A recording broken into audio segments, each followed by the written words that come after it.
Yes. Not yet. Yeah, they are still in the waiting room, but I can now admit. I think we you are can ready. admit people.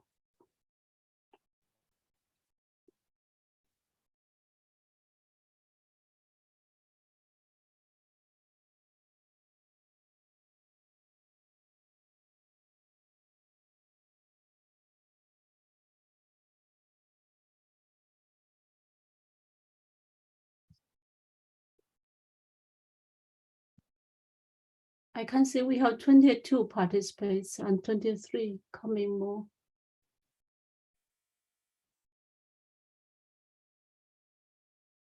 Yes, I think it's okay to start. We will admit as Okay, people show up in the waiting room. Wonderful, thank you. Dear participants, welcome to the 6th GINTL JoLII webinar. Today's topic is teacher professional development. My name is Jenny Niu, working in the GINTL coordination team at the University of Helsinki. Today, we have invited 3 honored speakers from Finland and China. Nico, can you go to next slides? Thank you. We have a speaker, Professor Jari Lavonen, as our first speaker, and he is from University of Helsinki, Finland.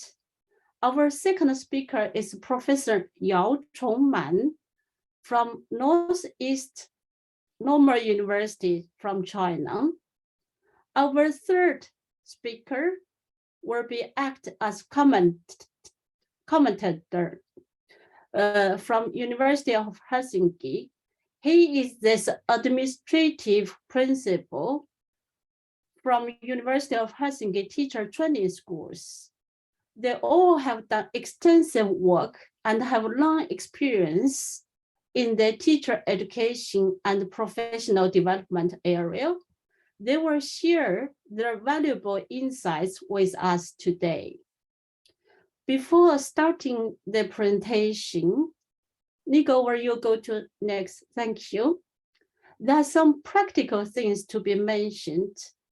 Please remember to keep your microphone muted during the session, and we will have time for questions and answers after each presentation and also in the end of the webinar. You can either ask a question in the chat or raise your hand. We wish you have a pleasant and fruitful time with us. Let's welcome our first speaker, Professor Jari Lavonen.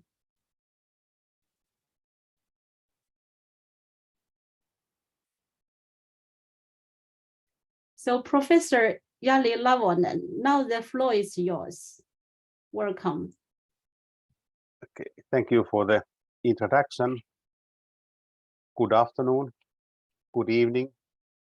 It's my great pleasure to introduce Finnish approaches to teachers' professional learning or professional development. And first, I would like to share one slide, how I introduce the way how we educate teachers in initial teacher education, because that kind of information might be useful in order to understand how we organize professional learning for teachers. So the Finnish traditional universities are responsible for teacher education. And typically in those universities responsible for teacher education, they have a faculty of education, faculty of educational sciences, the name individually. But in addition to the science, education sciences, there are faculties for science, bioscience, humanities, which are active in teacher education. In the context of the University of Helsinki, where I am working, we have altogether 11 faculties and 6 of them are active in teacher education. Secondary teachers are educated in 5-year master level program, and the studies in pedagogy, they are done at our Faculty of Educational Science. And as a part of the faculty, we have also teacher training schools where teaching practice is organized. And the studies in the subject are done at the faculty of specific subject area. It's a kind of joint program. Primary teachers are educated mainly at Faculty of Educational Sciences. However, they can make a minor subject in other faculties. All programs are 5-year programs. So this means that the graduating teachers have a kind of research-oriented mindset. We don't have national strong guiding program for teacher education. We have national aims. In 2014, the Ministry of Education and Culture nominated National Teacher Education Forum, which consists of 100 experts, partly from universities, partly from the municipalities, stakeholders group, ministry people. And this group I was actually leading. We made a literature review, benchmarked other countries' traditions. We organized national brainstorming and come in collaboration to kind of consensus understanding what is important in teacher education in Finland.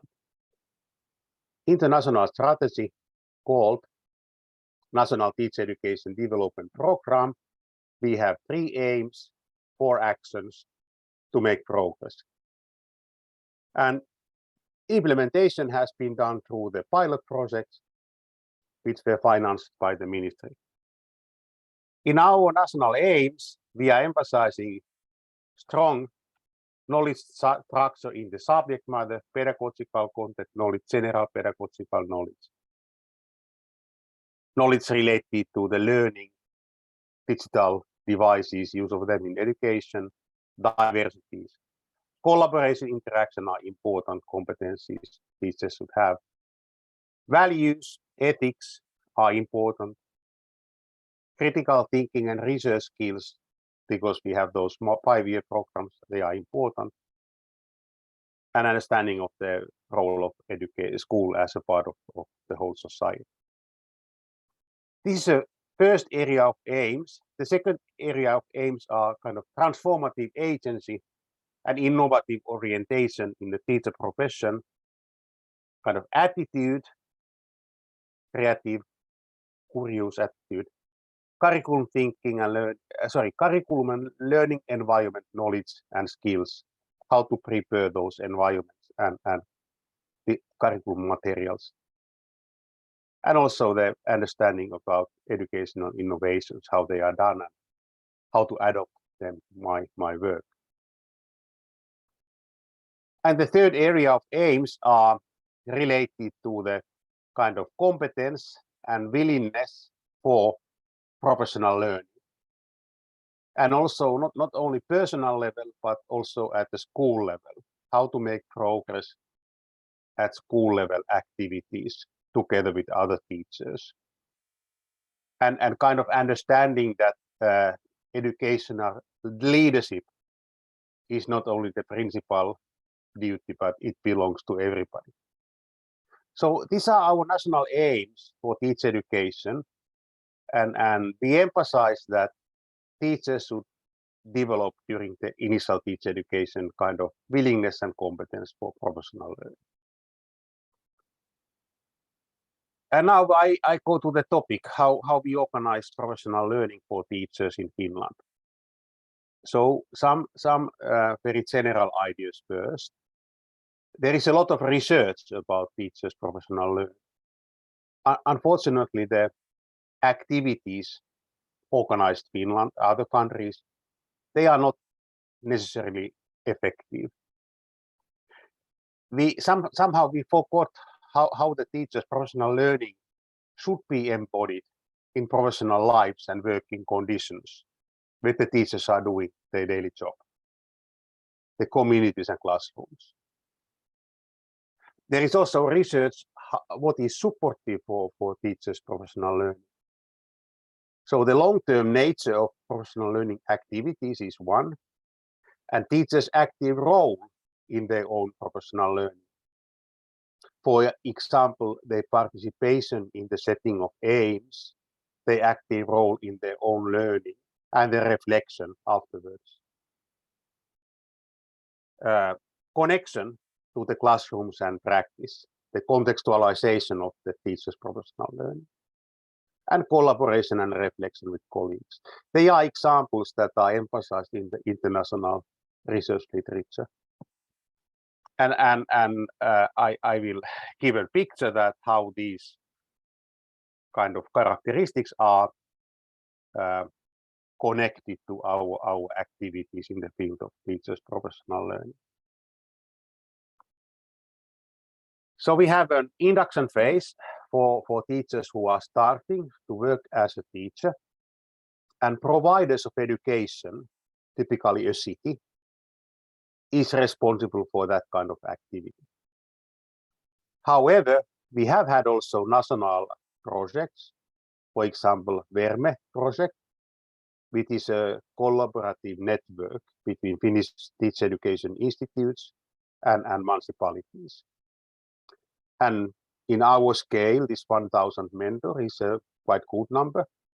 That amount of mentors have been educated. So the starting point for mentoring is in the early stage of the teacher career are quite good. And then later on, the main responsibility for organizing and providing teachers professional development programs and support for professional learning is the providers of education, the cities. And teachers, on the other hand, they have to participate 3 days a year to the kind of official support for their learning. Nowadays also there is a 1 weekly official hour for planning, and this is also kind of professional learning. It is supportive for teachers' professional learning. So the main way how we organize professional learning, the municipalities are organizing learning. They are supportive for learning communities, short in-service training courses, and many ways of organizing support. Teachers' pedagogical associations, teacher union, universities, non-profit organizations are offering different kind of professional development programs, short and long term. And Finnish National Agency for Education is responsible for kind of important training related to the implementation of the education policy. So they are financing the politically important training for teachers. Finnish teachers have a quite good identity as a teacher. They are, as a part of this identity, they are voluntarily participating in professional development programs or other activities which are supportive for their professional learning. So 80% of the basic education teachers and almost 90% of the upper secondary teachers voluntarily participate to training. In addition to those 3 they have to take. But nowadays, more and more of this teachers' professional learning is organized by informal type of settings, like teacher networks, school districts, national level projects and activities. And teachers are seen as developers of the school community and school culture, kind of close to professional learning communities. There are many types of networks and activities. For example, Professor Hannele Niemi introduced several examples of school-level projects that are supported for teachers, and how to cross boundaries and how to design innovative school community, and that kind of projects and networks are available for teachers. And also the preparation of the local curriculum is considered as a way how Finnish teachers are learning in their job. There are several dissertations and research papers published related to the preparation of the local curriculum. And they offer important space for teachers' collaboration and learning. We have had that kind of tradition for last 30 years for teachers to make a local curriculum in close collaboration. Partnerships, so the university-school partnership, there are two examples, OpenDigi partnership and Creative Expertise partnership between universities and municipalities. They are also very much supporting the teachers' professional learning. And the networks, I would like to introduce shortly the Innokas network, which is a network of teachers from 100 municipalities. They are organizing annual meetings, they are organizing seminars and webinars, and then kind of umbrella for the activities is the learning for 21st century, learning the competencies needed. And in practice, they are very much focusing to the use of digital tools in learning. So it's quite nice collaboration, teachers voluntarily participate. Another good network is an example is Luma network, which is a network of Finnish universities and focusing to the STEM, mathematics, science, engineering, technology, education. They are organizing a lot of teacher meetings and activities, summer camps, and that kind of activities. One of the latest innovation which is very supportive for teachers' professional learning was a tutor-teacher model. The government allocates some 30 million euros for this kind of activity. The tutor teachers were educated by the support of the National Agency for Education, and they go to the classrooms with other teachers. So the teacher's own classroom, there comes a tutor teacher which was guiding and scaffolding the activities where teacher use digital tools. And this happens actually 2 years before the COVID pandemic, and I'm sure that this was one reason why the transition from the traditional teaching to distance teaching in Finnish schools were quite successful. And the tutor teachers continue their work in the COVID time and guided teachers in their daily challenges. So 2,500 teachers were educated to work as a tutor teacher. Final comments and discussion. So our system, we call it decentralized system, and it's important the providers of education are key in organizing teachers' professional learning. So because the teachers are educated well, as I mentioned in the beginning, it's working. And the research orientation in teacher education gives teachers kind of willingness and competence for participating the different type of activities which are supportive for professional learning.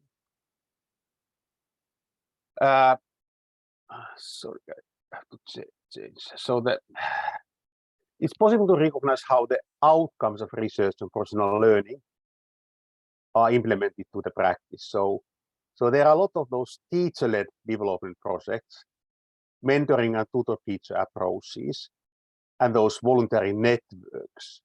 They have an important role nowadays in teachers' professional learning. And what is important that they are very much contextualizing the teachers' professional learning. The most of the activities are happening in the classroom. Collaboration and reflection are important in those activities.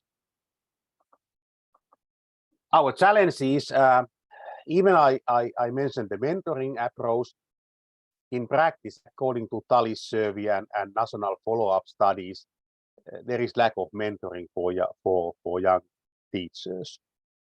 Another challenge in our society is that this decentralization make it quite challenging to implement the national education policy aims. So it is a fragmented system from that point of view. But it's important to recognize the challenges also.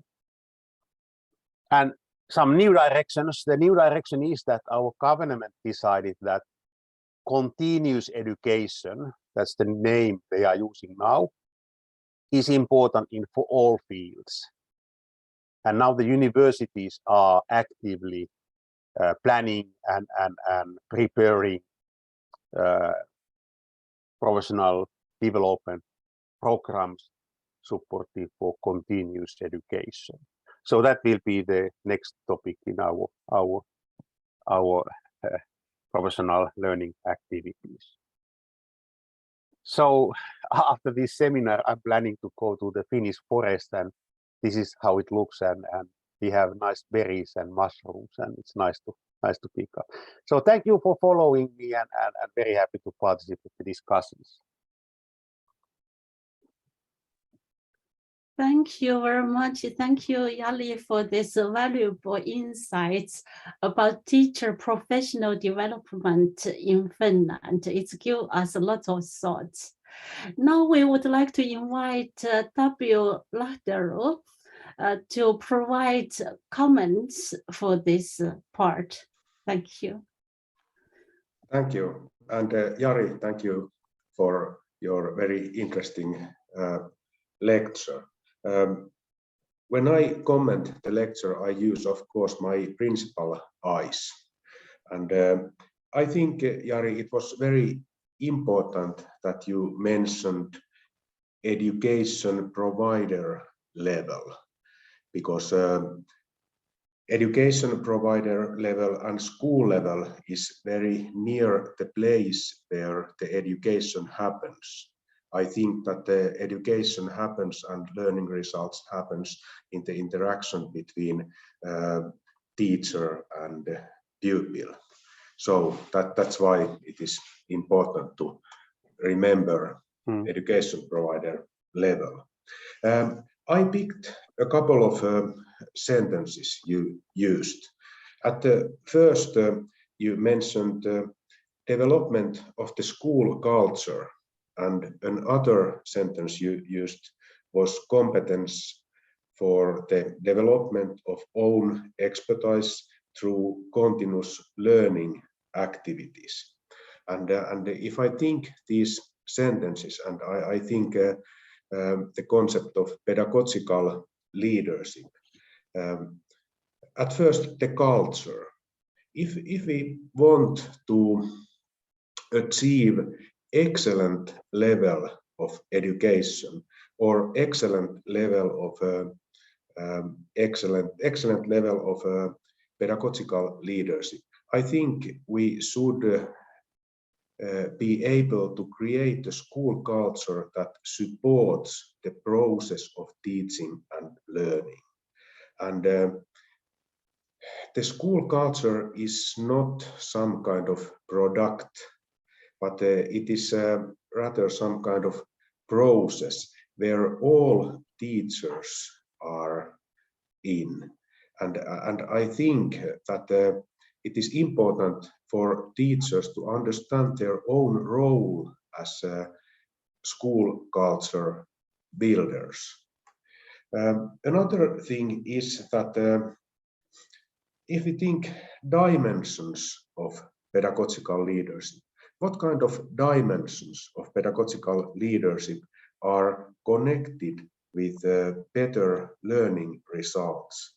We can find that one of the most important dimension is leading competence and capacity building. It is very near, exactly, it is quite the same than this professional learning of teachers, and not only singular teachers.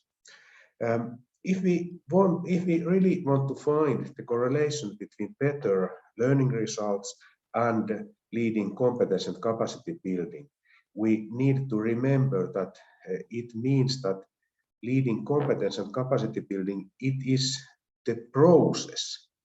The question is if the principal can create and maintain the process of learning.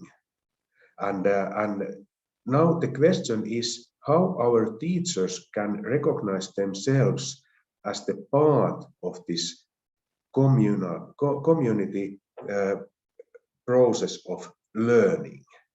It is not enough that we, as the principals, we just send our teachers some in-service training courses.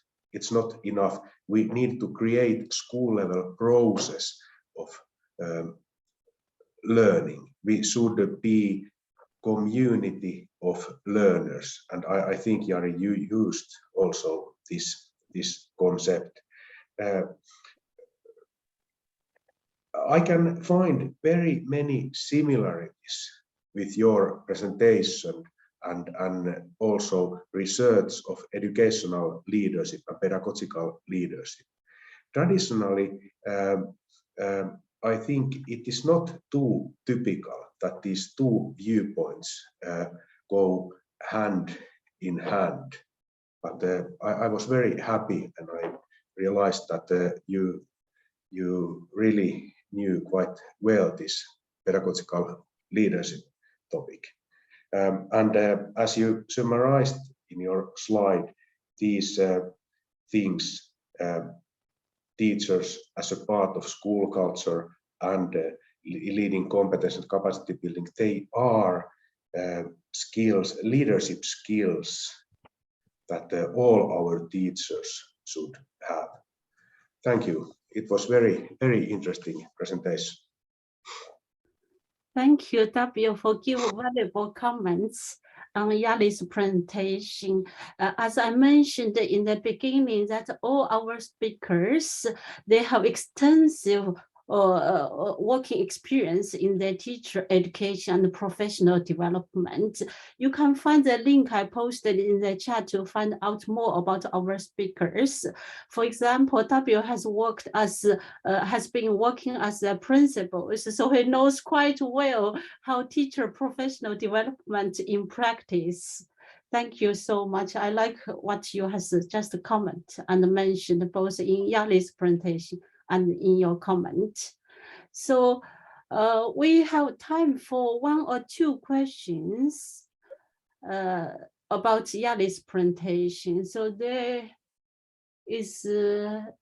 any questions? You can either put to the chat or you can raise your hand. I believe there's one question from Suha already in the chat. Yes, yes. So you can read the question, but I can also mention a question about induction phase for newly qualified teachers. How does peer group mentoring work for newly qualified teachers? For example, is it common that there are experienced mentor teachers for the new teachers in Finland? I shortly answered, but maybe I can give a little broad answer. So basically, there are enough mentors. We have all Finnish universities have participated in the educating of mentor teachers. We have organized mentor teacher training and peer support for mentor teachers. However, there are nowadays in European countries lack of resources because of the several crises we are having.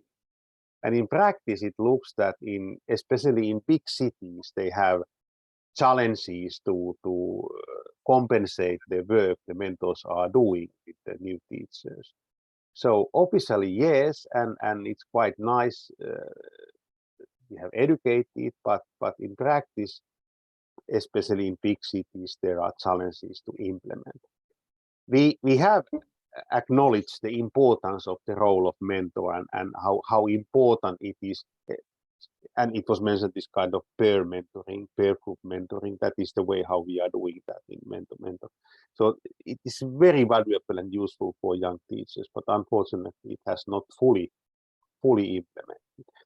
On the other hand, we have also those tutor teachers which were financed during the previous government, and some municipalities are continuing that financing. So they are doing another type of job. They are especially focusing to the use of digital tools, and they are supporting all teachers, not only new teachers.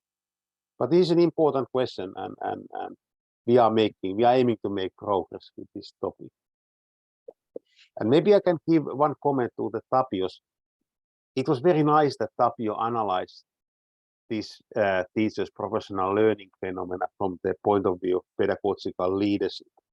So I didn't mention anything about the leadership because time I was given, it was quite short, so I was fully focusing to the teachers and teachers' professional learning.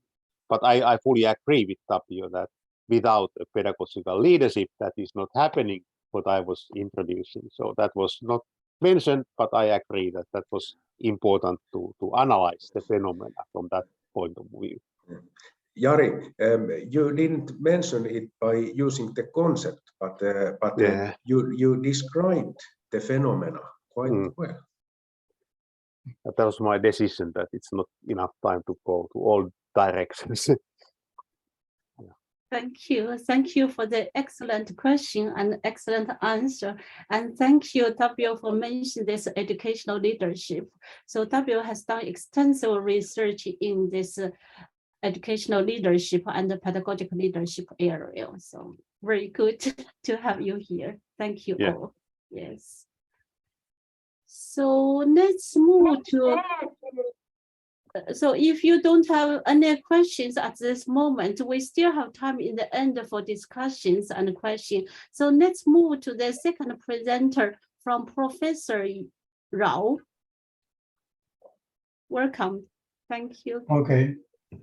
Thank you. Thank you very much. And thank you for providing these opportunities to share my thinking about the recent teacher education reform in China. So it's a little bit different from Yanni's presentation, mainly focusing on professional development, that is in-service teacher education. I will focus both pre-service and in-service, especially pre-service teacher education.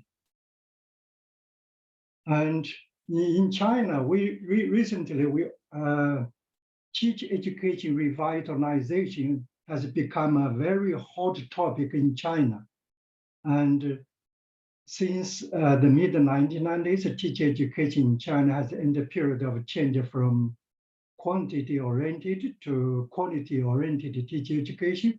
But since 2017, China began to talk about teacher education revitalization. And also a series of policy documents have been issued for teacher revitalization. And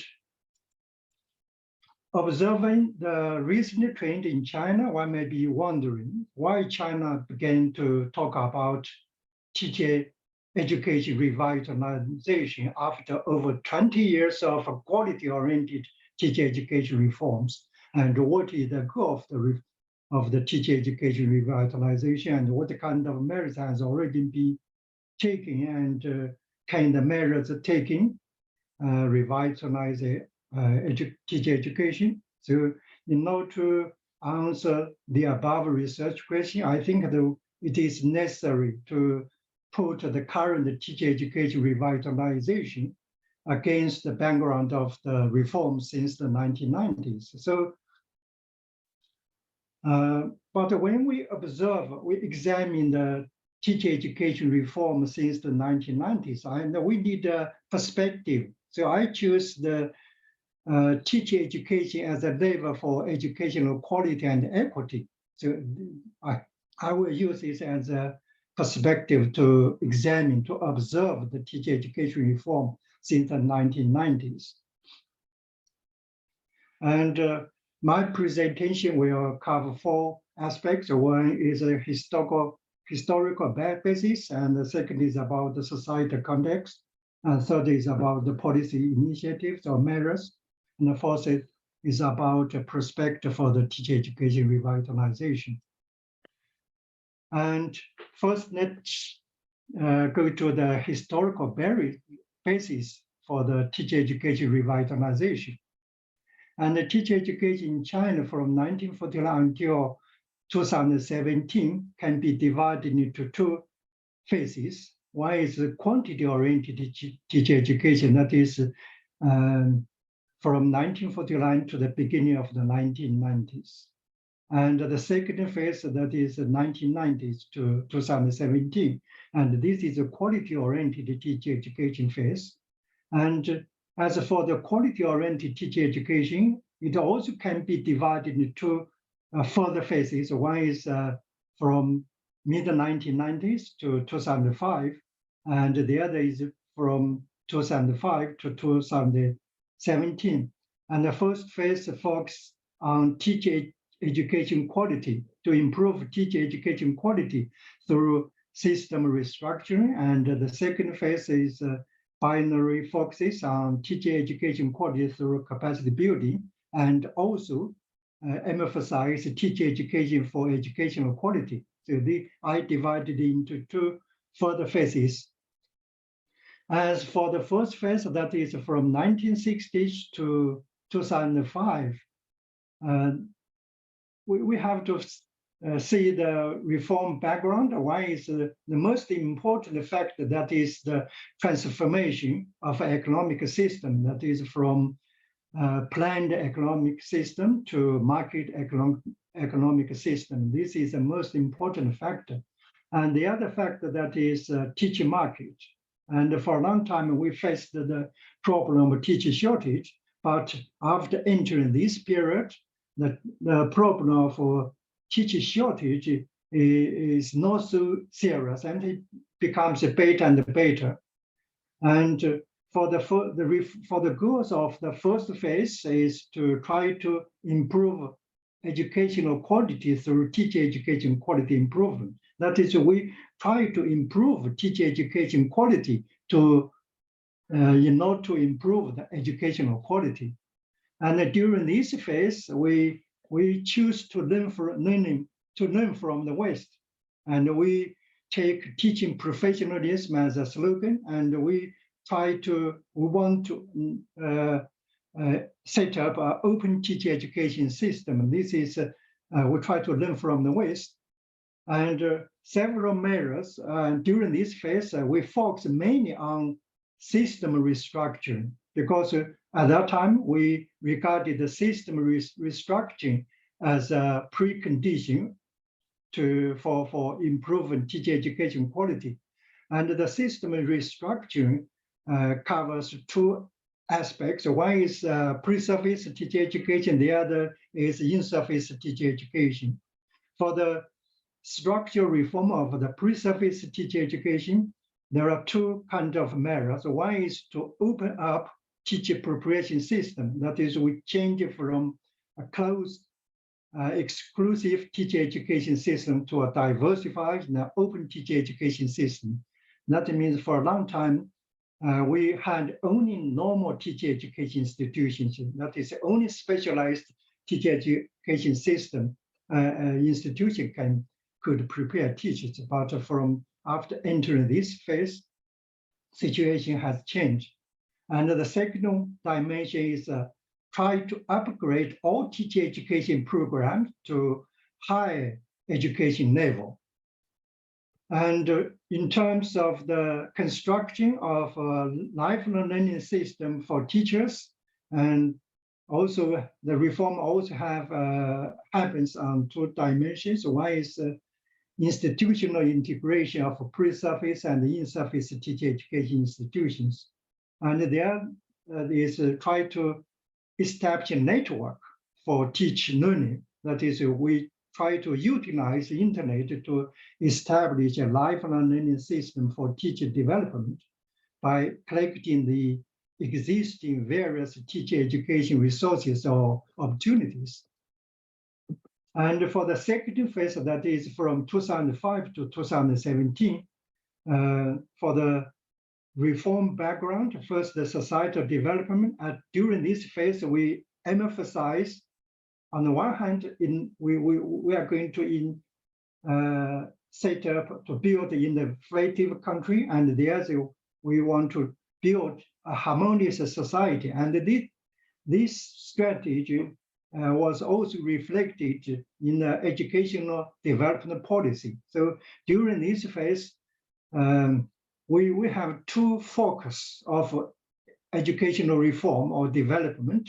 One is to improve educational quality. The other is to promoting educational equity. It is different from previous phase, and in the previous phase, and we focus mainly on educational quality, not educational equity. So the goal for this phase is to, on the one hand, to improve teacher education quality. The other is to promote educational quality through teacher education. And during this phase, and in terms of idea, we can see some contradictions between, on the one hand, we can teach professionalization, and on the other hand, we also can see deprofessionalization. And in terms of the structure, and we tried, on the one hand, we began to reflect on learning from the West and rediscover the advantages of traditional teacher education, that the Chinese normal education tradition. We found that there are also some advantages of this tradition. And during the second phase, also there are some merits. One kind of merits is to improve teacher quality through capacity building. The other is try to promote educational equity through teacher education. The merits to improve teacher education quality through capacity building, including we tried to construct a standard-based teacher education quality assurance system, and we try to promote practice-oriented teacher education and expanded graduate level teacher education, and also we tried to reform the teacher certification system. And in order to promote educational equity through teacher education, we put much emphasis on strengthening the construction of the rural teaching force, and which include implementing the free teacher education policy and designated MED scheme for rural teachers, and implementing national training programs for teachers and principals tilting toward the underdeveloped areas. So now let's see how about the effect of the reform from mid-1990s to 2017. And let's see first the teacher education quality improvement. We have to say that there is still a long way to go. Why I say so? Because the overall quality of student intake was not so high. And excellent high school graduates did not choose teacher education as their major or program. And also the qualifications of teacher education institutions were even, and a high level normal university tried to escape from teacher education, and traditional comprehensive university did not want to be involved in teacher education. And a large number of secondary vocational schools were involved in kindergarten teacher education. So, and in terms of teacher education for educational equity, we have to say that the recruitment of quality teachers for rural school teachers through free teacher education program are just a drop in the bucket. It is not enough, far from enough, being enough. And for the quality improvement of in-service rural school teachers needed to low-level educational equity due to uneven qualifications of teacher education institutions. So this is the historical basis of the teacher education revitalization. And the second, let's see the context, the society context, the first international context. I don't need to explain much. And we are in the new stage of globalization, whatever you call it, globalization or de-globalization.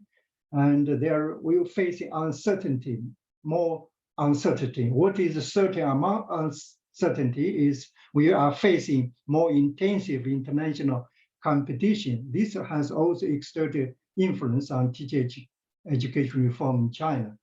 And during this phase, from 2017, we all have experienced a political change, and we have put forward a new goal for national development. We want to set up a great a modern socialist country. And this is also reflected in teacher education. And we want to modernize education.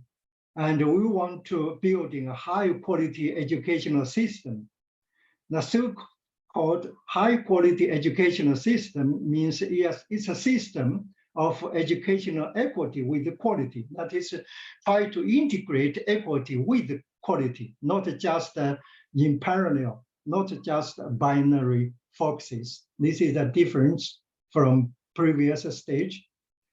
And 4 policy documents provide the overall vision and the blueprint for the teacher education revitalization in China at the present and for the time to come. This is the most important, the first one. The opinions are deepening the reform of the teaching force, construction in the new era in all around the world. This is promulgated by the CPC Central Committee and the State Council. And the second is about the action plan for teacher education revitalization. So I don't have time to explain the policy documents in great deal. I will omit it. I just want to focus on the main measures for teacher education revitalization up to now. And the first dimension of measures is to try to improve the status and the treatments of school teachers. And although that the Teach Act in 1993 stimulates that average teacher salary should not be under the average salary of civil servants, but in practice, the teacher's actual income was lower than that of civil servants for a long time, because of maybe partly because of the reason the teacher status are not so high, and the teacher education program were not so popular among the graduates of high school students. So after entering this phase, the government and the ruling party and government try to improve the teacher status, not just focus on salary, focus more on actual income compared to the actual income of local civil servants. A lot of measures have already been taken to improve the teachers' salaries and their treatment. And the second dimension of measures is to implement accreditation of a teacher education program.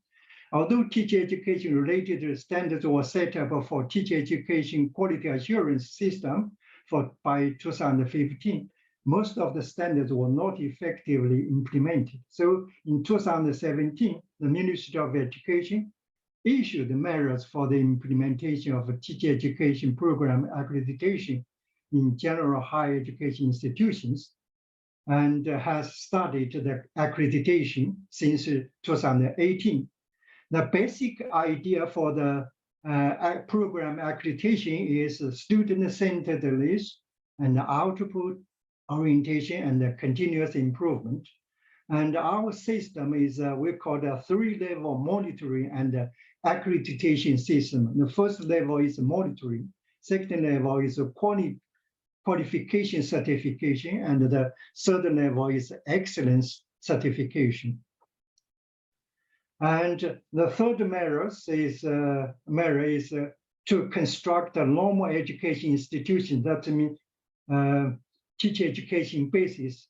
There are so many teacher education institutions, but the government will spend special money to try to construct some key or more important normal education basis. And the plan for strong teacher forces promulgated this year clearly proposed to support the construction of a number of national normal education bases to create a front runner and need in the high quality teacher education system. And I want to emphasize, and from this year, the national government, central government has decided to construct about 50 normal education bases all around China and invest no more than 100 million renminbi in each base during the 14th five-year plan period, and which is the largest investment at the national level in the new century in major spatial progress for higher education. So this is a very important impetus for teacher education institutions. And for the content of the basic construction focus, one is a teacher education structure, and the other is to encourage the teaching those teacher education institutions to implement teacher education reform. And the construction of the normal education institution is integrated with the implementation of the plan for teacher education collaborative quality improvement. That means not just to improve only the quality of these 50 bases. We try to use them as a basis to improve other teacher education institutions. So each basis selected has a responsibility to support weak normal education institutions. So now let's talk about the prospect for the teacher education revitalization. According to my observation, that there are several factors that have led to the educational reform goals not being achieved as expected up to now. For the micro factor, that is a low level of teacher education as a professional education, and as the meso factor is the low status of teacher education, and the macro factor is a low status of school teachers. So I think that for the teacher education revitalization, there are two kinds of condition. One is a necessary condition, the other is sufficient condition. And the first, as a necessary condition, we have to enhance the status of school teachers and teacher education. And this have to be resolved by the external institutions, especially government. And on the other hand, we have to improve the level of teacher education as a professional education. This is the problem that face every higher education institutions. So in terms of the prospect for teacher education revitalization, I'm cautious optimistic. Why I'm optimistic? There are some reasons, because the two-pronged approach of upgrading the state of teacher education and the professionalized teacher education caps the key to teacher education revitalization. And the other is factor that teacher education revitalization shared attention from both the ruling party and the government. You know that this is a features of China, and both the ruling party and the government provide political and administrative guarantee for the implementation of the teacher education revitalization. Then why I'm also cautious, because these are most of the policy documents are not legal documents. So lack of legal safeguards and how to be implemented, that is the key. So why I'm still also cautious. So that is all for my presentation. Thank you for your attention.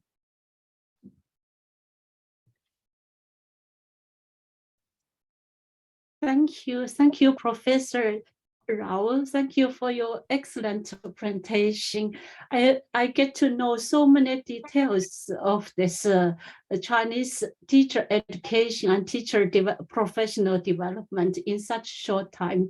Thank you very much for this valuable insights. I would like to invite Tapio for commenting. Yes, Professor Rao, thank you very much for your interesting presentation. What I heard was that in China you have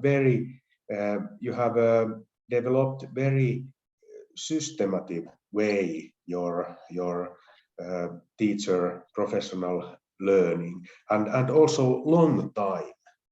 That is not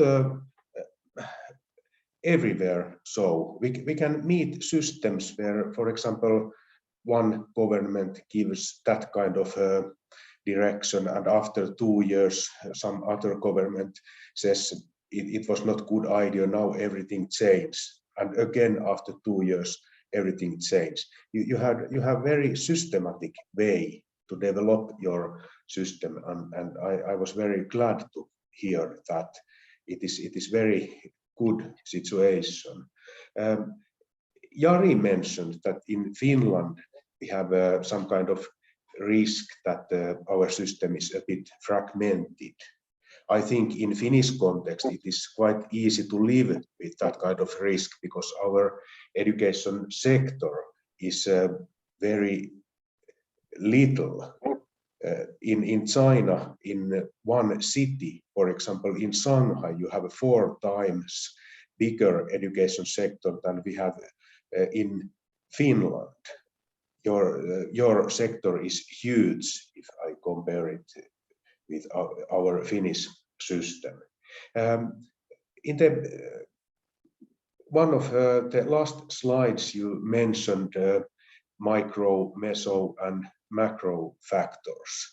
And immediately when I saw these concepts, I remembered Finnish researchers Hautamäki and Vainikainen who talk about learning to learn, and then they also talk about the levels where learning to learn happens. And their idea is that in all level, all educational administrators and leaders, they should think how they can make that kind of interventions to these levels that they support learning to learn skills. One of these levels they mentioned is chrono level.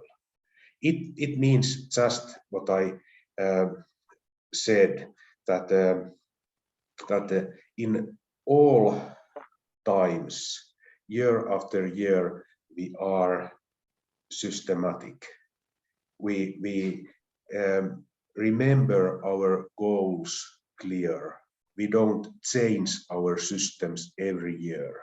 And if I hear right, I think that you have managed very well and high level in this chrono level. Then we have macro level. It means, for example, resources and political decisions and so on.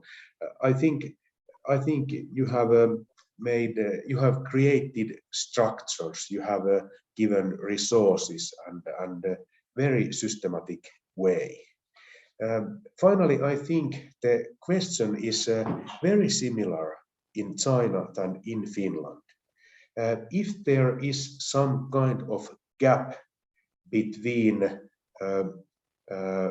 all of these operations and then between the local level, because also Vainikainen and Hautamäki, they mentioned this exo, meso, and micro level. And this micro level means what really happens between the teacher and the pupil. And now when we talk about professional learning and lifelong learning and new, for example, new skills of teachers, how can we be sure that the new skills, they really help pupils? And that is very huge question, both in Finland and both in China, but the mechanisms are very different.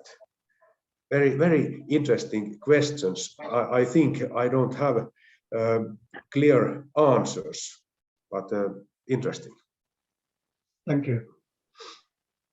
So I want to respond, feedback, and according to Jani's presentation about the professional learning in Finland, and also according to my observation about teachers' professional development in China, and I have found some difference, because you know that in Finland the teacher status is very high compared to China. So teacher education program is quite popular among the graduates of high school student graduates, but it's different in China. So in Finland, and your teach status and the status of teachers and also the status of a teacher education program is high, and you also implement the research-based teacher education, and your graduates of a teacher education program, international speaking, is very high. So it seems that, but in China, because of the status of teachers and also the status of a teacher education program are not so high, so we cannot recruit high quality or excellent students to teacher education program, so which will influence the quality of teacher education. So how to say that some of the graduates of a teacher education program are not so high quality. So after entering the teach career, they have to receive insufficient teacher education immediately. So that is why Chinese government spent a lot of energy and money in insufficient teacher education compared to in Finland. And you focus mainly on the pre-sufficient teacher education, not on insufficient teacher education. And we focus on more on insufficient teacher education, how to supplement the weakness of pre-sufficient teacher education. This is the major difference I found. I don't know if it is right. And the other thing that in terms of insufficient teacher education, and for a long time, we put much emphasis on the institutionalization of insufficient teacher education. And we paid much attention to out-of-school training or off-the-job training is the institution-based teaching professional development. This the national government and also the local government has spent a lot of money on the institution-based teacher professional development. This is one side. And the problem with this kind of institution-based teacher training is that inefficiency, because one size for all is difficult, cannot meet the individual needs of every teachers. So the inefficiency is the most important. And also that we required insufficient teachers to receive, to attain the insufficient teacher education activities. And that also have become a workload for insufficient teachers. This is the one side of insufficient teacher education in China. But we also have a lot the good in the tradition. I think that the advantage, and in East Asia, including China, we have a kind of a tradition of teacher collaboration. Teachers plan their lessons collectively. And in some schools, we also have some kind of school-based teach learning or school-based professional learning. They like lesson study. So this is also, I think that this, but it depends. It is in municipal schools, they will have more lesson studies, more school-based teacher professional development, but it is different, not the case in rural schools. So that is my addition to my presentation. Thank you very much. Thank you. Thank you very much for the discussion and the comments. I like it so much. I learned now from Professor Rao that in Finland more focus on in-service teacher education to pay high quality attention to that area, and in China pay more emphasis on the in-service teacher training, so to increase the teachers' quality. Thank you very much. That's very useful.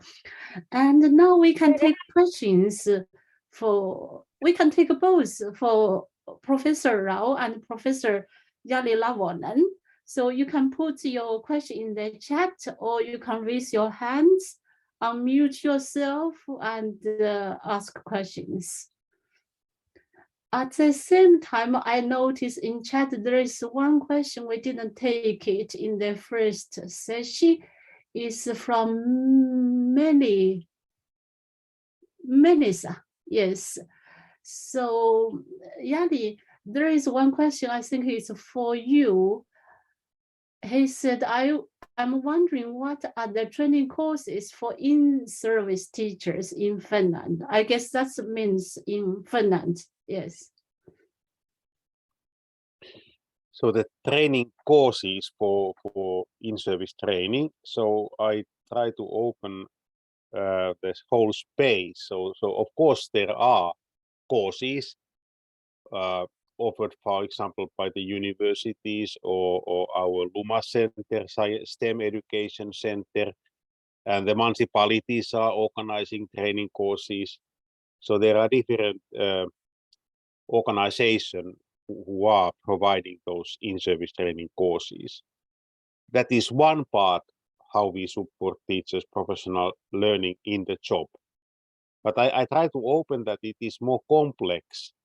For example, participation in the local curriculum work, participation in the kind of development projects, participation in the voluntary teacher network. They are coming more and more common for supporting teachers' professional learning. And then together with this, the idea about the educational leadership, how the leaders are supporting teachers to build up professional learning communities in one school or in collaboration with several schools, that is important, of course, also. So it's not anymore so monolithic that there are courses and that's all. So it's a huge variation how in the job, when teachers are teaching in their profession, how they are supported to learn. And there was a statistics that if we take also only look for the in-service training courses, then 80% of the teachers has voluntarily participated those courses. They are quite popular. They could, for example, support the learning of the use of digital tools or how to organize inclusive education or that kind of specific area courses. So teachers are willing to take that kind of courses, but that's not only the case. There are so many other ways how teachers are learning in their job. Thank you. Thank you very much, Jari, for your excellent questions. And any other questions to be provided? I saw there is one question in the chat from Wang Yan. If possible, what are the potential rationals and strategies for Sino-Finnish teacher education collaboration? That's a very big topic and a question.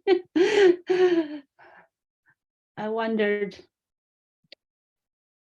who will answer. That's quite big. How there's a Sino-Finnish teacher education collaboration. We need another webinar to discuss this.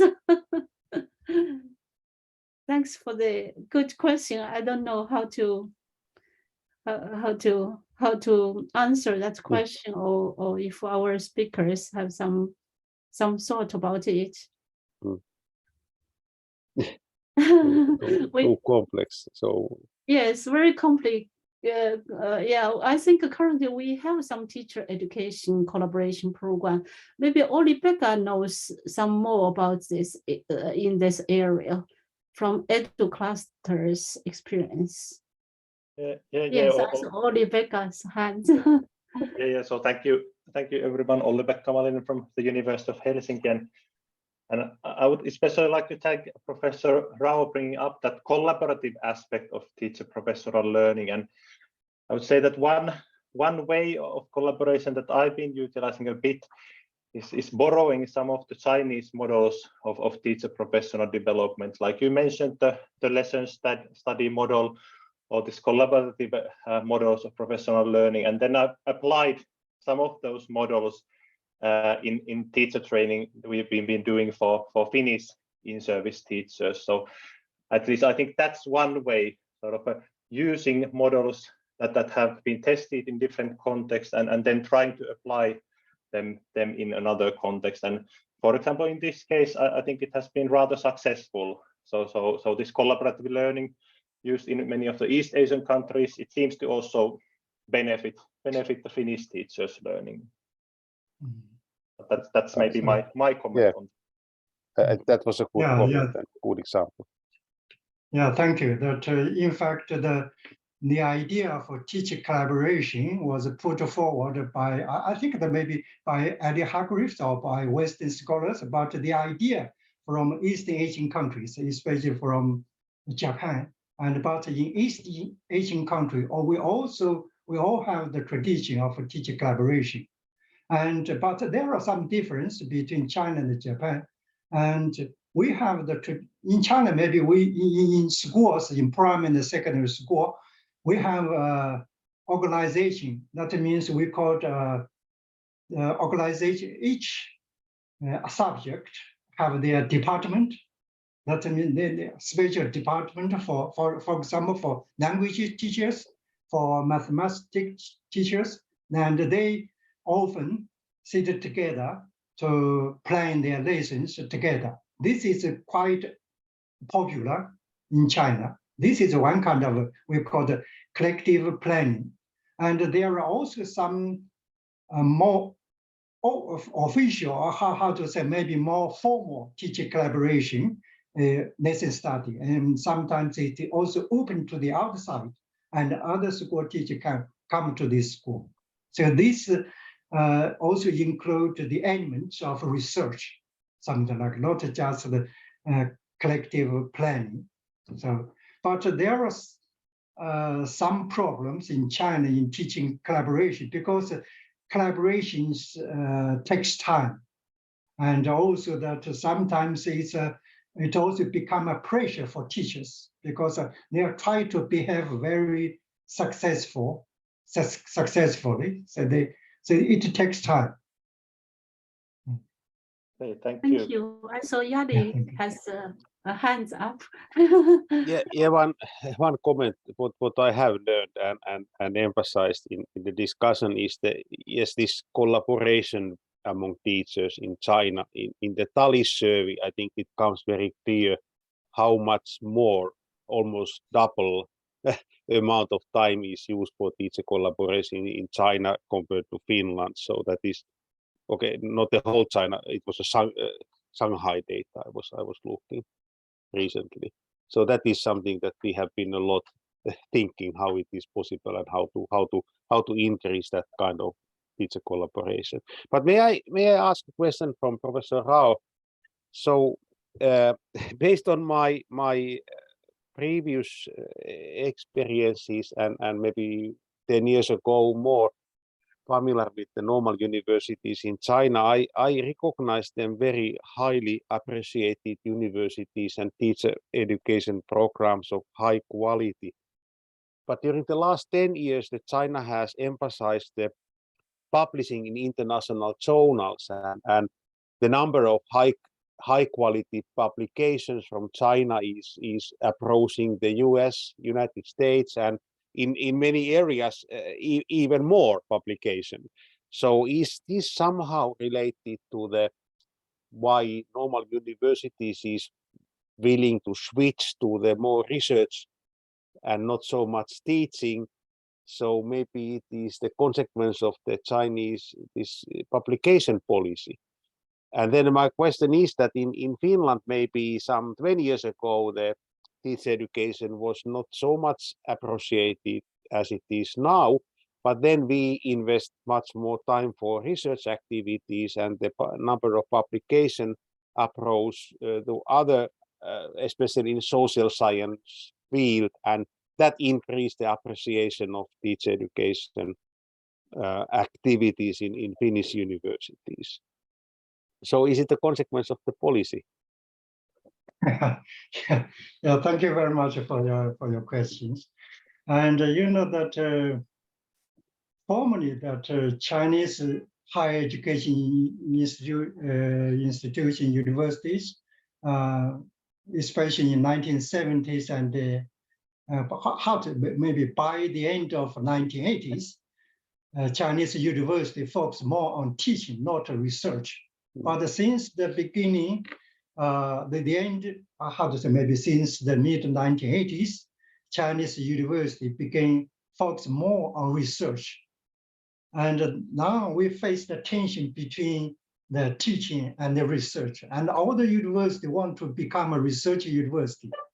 This is related with the resources distribution.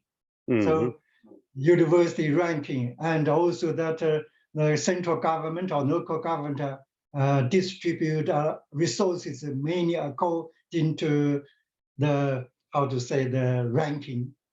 And the ranking mainly determined by the research. That's the problem. But recently that Chinese government has required the university to put more emphasis, attention to teaching, not just the research. Yeah. And yes. And for several years, maybe several years ago, and every university, because especially world university ranking looks more at the international publication. So Chinese university also encourage university research to publish internationally. So that's about. But recently, the trend has changed the needle. And we want, we do research about China and publish our research result in Chinese journals. We don't need to put much attention or energy to translate it into English. So that is related with the resources and with the related with the budget. So recently, I just mentioned that from this year, and the Chinese central government has taken special measures to give special financial invest in special normal university. So that is encouragement for normal or teacher education institutions. So you don't need to think more about how about the research compared to the general comprehensive universities. So you can think more about how to improve the teacher education quality. So as for the, I think that because of the present, we talk about the teacher education revitalization, and we want to put more emphasis on setting up the high quality teacher education system. That means we want to build some high quality teacher education institutions. So formally that we encourage all institutions, if you want to be involved in teacher education program, you are encouraged. But now we encourage those high quality institutions to be involved in teacher education. We want to do not want all the institutions to be involved, not just open, high quality teacher education institutions. So we can learn something from Finland. And you in Finland, also, although that your teacher education is undertaken in comprehensive research university, but not all the university, only some high prestigious university. So not open to all the university, but high quality research university. So we can learn something from Finnish teacher education system. And we I think that we should learn also that we should put more emphasis on pre-surface teacher education from Finland. We spend a lot of money on in-surface teacher education. This has already become a workload for in-surface teacher education, in-surface teachers. So time is not enough for teachers for their teaching, and they have to take time to receive in-surface, to to go outside to receive professional training activities. That's a problem. Thank you. Thank you. So insightful discussion on topics that are always so important. Thank you so much. More questions from the participants. I saw one in chat. Professor Rao, thank you. I'm wondering why status of school teacher still not so high in China, although the government put a lot of energy and money in their teacher education. Yeah, for the status of teachers, this is it's a historic phenomenon. It is not just a problem of the present. It has some historical reasons. This is the other. I have to say that maybe this is a vicious cycle, and because of the no status of school teachers, so teacher education program cannot recruit excellent teachers, and we cannot provide high quality teacher education. So the quality of graduates of a teacher education program is not so high, and the social image of teachers are not so high. So that will influence not only the economic status, but also the social status of school teachers. This is a vicious circle. But now, in recent years, especially in last year or several recent, I can't say the specific point of the year, but recently that the teacher education program, especially the teacher education program in National Normal University, can recruit higher than before, higher quality teacher education student than before. So this takes time to improve the status of school teachers.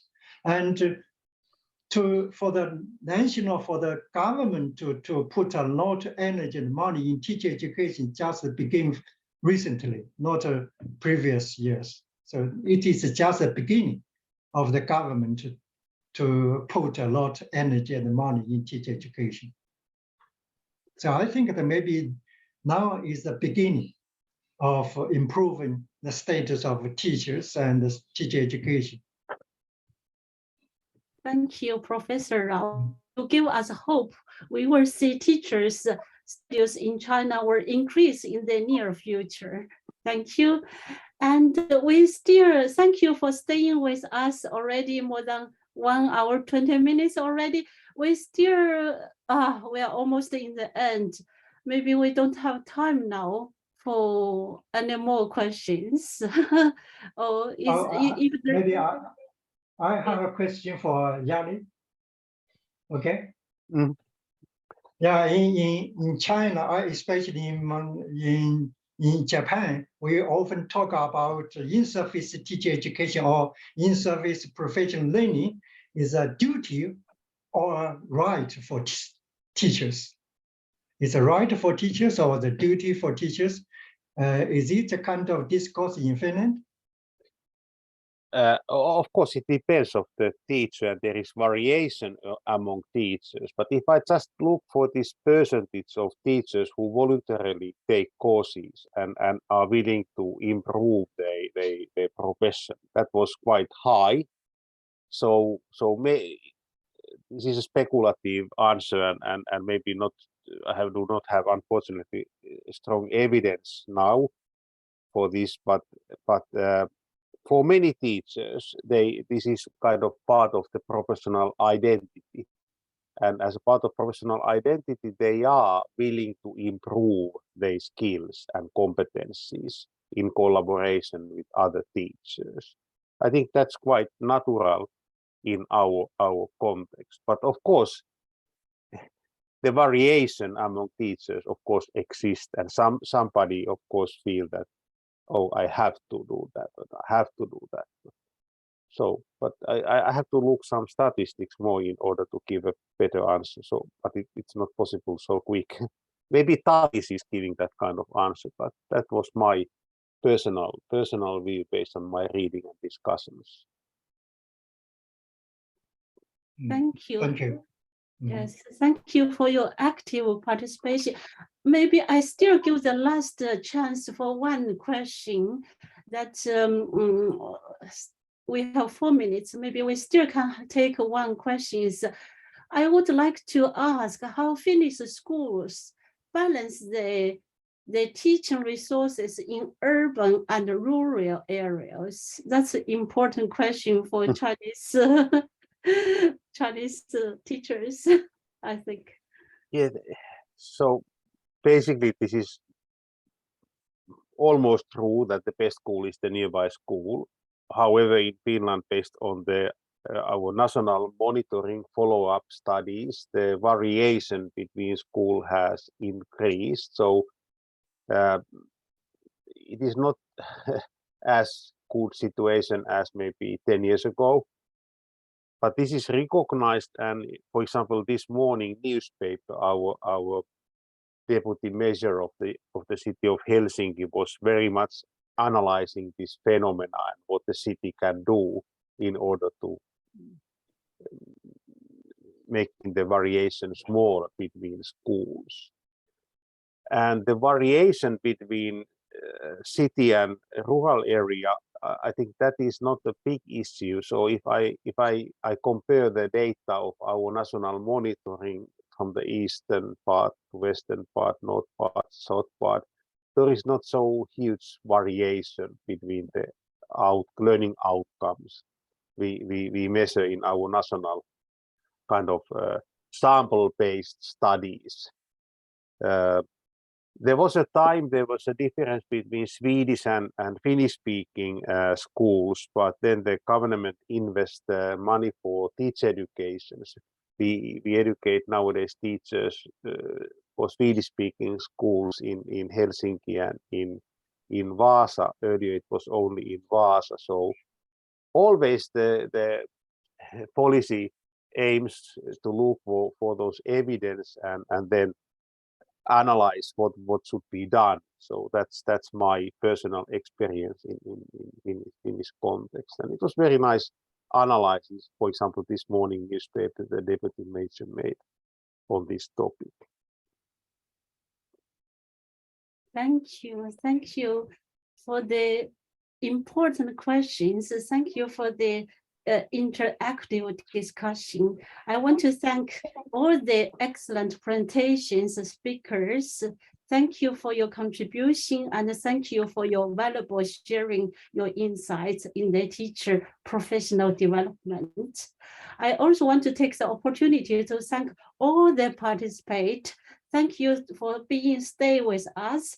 Thank you to be part of the learning community, and thank you for your interactive questions, discussions. Thank you. And also thank all the members, teams, friends, colleagues who work together to make these webinars possible. And together we can do more. Let's collaborate in this professional teacher development. Thank you all. See you next time in GINTL events. Thank you. Have a nice day. Continues. Thank you. Bye-bye. Bye. So Yanni looking Yeah. forward to a next lecture. Okay, Thursday. Yeah. See you then. See you then. See you Thank then. you. Yeah. Bye. Bye bye. Bye.